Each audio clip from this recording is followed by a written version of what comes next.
We're uncovering new information about the gruesome 2004 murder of a woman in Isle of Wight. Investigators tell 13 News Now there is hope that case may be solved. At one point, Carrie Singer's killing was considered a cold case.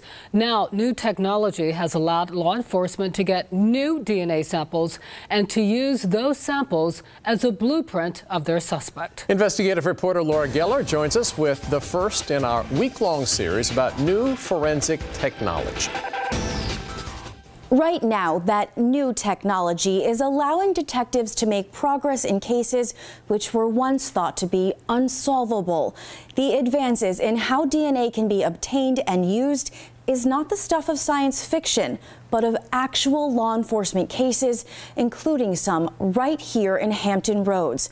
We start with rare insight into a slaying that has haunted investigators for more than a decade. A true friend. That's how Patty Lord describes the oldest of her 3 children. Carrie would light up her room when she walked in. In 2004, Carrie Singer moved to Hampton Roads. She enjoyed life to the fullest. Shortly after, Patty got the news no mother ever wants to hear. It was unreal. Nothing seemed real at that moment. July 1st, a farmer found Carrie's body at the edge of a field near Morgatt's Beach.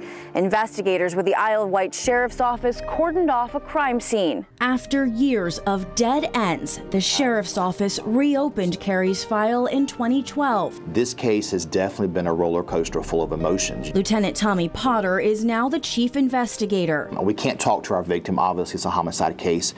We don't have a lot of circle of friends and acquaintances to talk to. All we have is physical evidence, and we need something to give us that break in that case. That break came when the team learned about a private lab in Florida using something called an MVAC. Up to this point, detectives had to use their best judgment to guess where on a piece of evidence a suspect may have touched or left DNA, and then have a state lab test that specific area.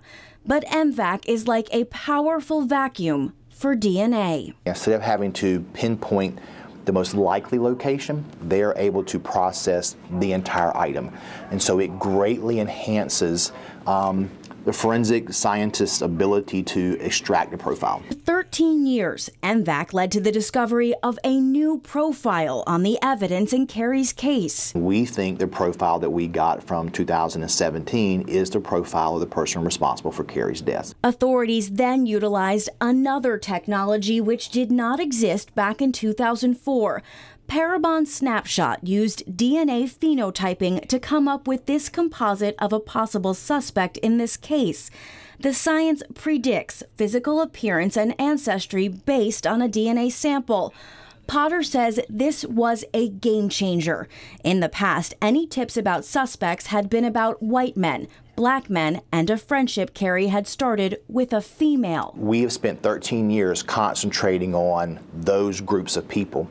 And in one test, we now know that in our case, we are looking for a male who has a Latino or a Hispanic background. It's kind of like a compass. The Parabon is pointed us in this direction and says, this is the direction you need to go. Patty Lord hopes someone will see this composite and know something about her daughter's case. I just hope that during my lifetime that there will be earthly justice for Carrie.